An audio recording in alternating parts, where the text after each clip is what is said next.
What's going on, guys? In today's video, I want to go over the seasonal artifact for Season of the Lost and give you some of my recommendations for some of the best mods that you can make use of. Now, similar to each season, you're going to earn this artifact in the introductory quest, and afterwards you'll be able to find it down here on the bottom left hand side of your character screen. Now, to unlock these mods, you're going to have to level up your Wayfinder's Compass by grinding XP from either doing bounties or seasonal challenges, and in general just playing the game. Now, something important to keep in mind before we go on, there is a limit to how many mods you can unlock in certain areas of this seasonal artifact. When you're starting out unlocking mods from your artifact, you're going to see that each column is going to unlock as you're unlocking more mods. Now, what this does is it makes you have to choose a certain amount of mods before you're able to actually move on to later columns. So as you can see here, if I highlight this area right here that's not unlocked yet, it says that it requires that I have 7 artifact mods unlocked. So within these first 3 columns, I have to be sure to pick 7 artifact mods. And once I do that, then these next 2 columns will finally unlock, with the final column requiring 10 artifact mods to be unlocked.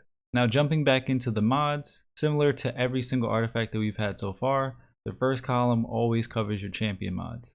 For champion mods, I always recommend that you go with the weapons that you use the most. Now, my recommendations that I will make are going to be definitely picking up Overload Bow and making use of the Lemonarch exotic. Also picking up Unstoppable Pulse Rifle, since pulse rifles are pretty good in PvE, especially when you make use of them for stopping champions. In the next 2 columns, there's a lot of great mods here to pick up, but if you didn't already know at the time of this video, this season is going to basically be centered around linear fusion rifles and fusion rifles. So the mods I definitely recommend that you pick up if you're trying to optimize those builds are going to be Fusion Scavenger and Fusion Rifle Loader.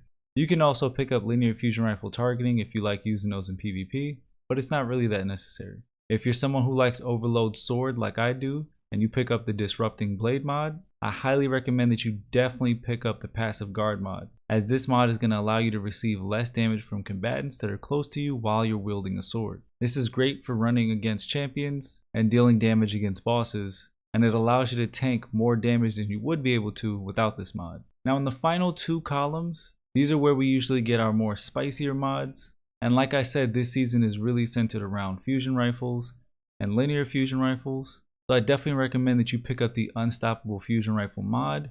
There's plenty of videos out there with endgame builds that are going to be useful for doing raids or Grandmaster Nightfalls, so definitely go check those out. But if you want to make use of some of these fusion rifles and use them to stop unstoppable champions and Grandmasters later on this season, highly recommend you pick this up. A new mod that we have this season is called Withering Heat, and with this mod, causing damage with a solar ability is going to weaken champions for a short duration. So personally, I chose to combine this mod with Fire and Ice mod, where defeating a champion spawns a random amount of solar and stasis wells. Elemental well mods are similar to the Charge with Light and Warm on Cell mods, and they recently got a buff. I will be making a video about elemental mods at some point in the future, but in the meantime, I highly recommend you pick this up and give those mods a try. Thermoclastic Strike is also another really good mod that you can pick up if some of these other ones don't interest you. This mod is going to allow you to stun overload champions with either your solar or stasis melee. And again, we have the Resonant Siphon mod, which gives you stasis ability energy whenever you or a member of your fire team stuns a champion. Now, for the final column, you'll only be able to pick 2 mods, and the 2 mods that I decided to go with are Focusing Lens and a brand new mod, Particle Deconstruction. Now, this is probably the best mod on the entire artifact, and one that you're going to hear many people mention with a lot of linear fusion and fusion rifle builds. And what this mod does is, whenever you deal damage to a combatant with a fusion rifle or linear fusion rifle, it's going to grant you bonus damage with a linear fusion rifle or fusion rifle against that combatant for a short duration. And it states here that this effect stacks up to 5 times. So what I recommend you do if you are going to use this mod is to make use of a fusion rifle such as the Cartesian Coordinate, which is a really good legendary fusion rifle that you can earn right now in the game. If you use this fusion rifle, you can hit a boss and you'll immediately get up to those 5 stacks and be able to deal the maximum amount of bonus damage, and then you can swap to any other fusion or linear fusion rifle that you have in your loadout, like the Threaded Needle or Sleeper Stimulant. The next mod that I have here is Focusing Lens, which is another really good mod where your light abilities will do bonus damage to combatants that are affected by stasis. So that means if you use any stasis ability on an enemy and your teammates are running Focusing Lens and they have light abilities, they'll be able to do bonus damage against whatever target that you hit with stasis. Now, a combination that many people are making use of and have been making use of since we first got Focusing Lens is having a Warlock run the Well of Radiance, letting one of your teammates hit a combatant with stasis and everyone stand inside the Well of Radiance and deal damage to that target. By being inside the Well of Radiance, your weapon damage is seen as light ability damage, so it will do bonus damage. So it's definitely a good tactic to make use of if you're running in a fire team, and obviously if you have a Warlock. The last 3 mods here are also really good, so definitely don't overlook them just because of the ones that I'm recommending here. Thermoclastic Blooming, where you defeat a combatant with a solar or stasis melee, creates an orb of power. This is definitely a really good mod, especially because there's plenty of builds in the game that help you to get your melee energy recharged very quickly, especially if you're using stasis. So with this mod, you'll be able to spawn a ton of orbs to help you and your teammates out. Pyretic Embrace is another really good mod where casting your solar super is going to restore you to full health and shields. Lastly, the Well of Potency is another elemental well mod that we have here in the seasonal artifact, and this is also another really great mod to combine with elemental wells. By picking up a matching elemental well,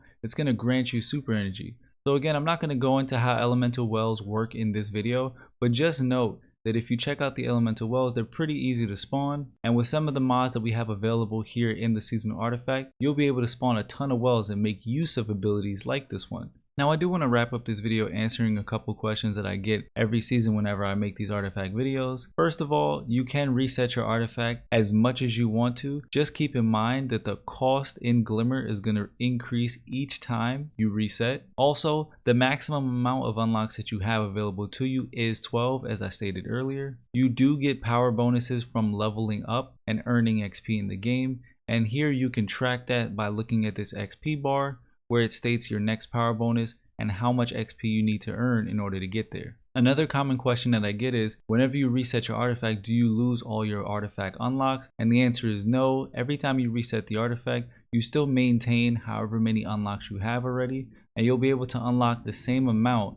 but instead just choose differently than you did before. And lastly, the seasonal artifact is in effect for as long as the season that you earned it in. So for season 15, which is going to be a longer season and go all the way up until Witch Queen, this seasonal artifact is going to be available and effective in the game for the next 6 months until February 22nd. So that's going to do it for this video. I hope it helped you guys out. If it did, make sure you leave a like. If you're not already, hit that subscribe button and turn on notifications. As always, you guys can catch me on Twitch. Links will be down below in the description. I appreciate you guys checking out the channel, and I'll see you in the next one.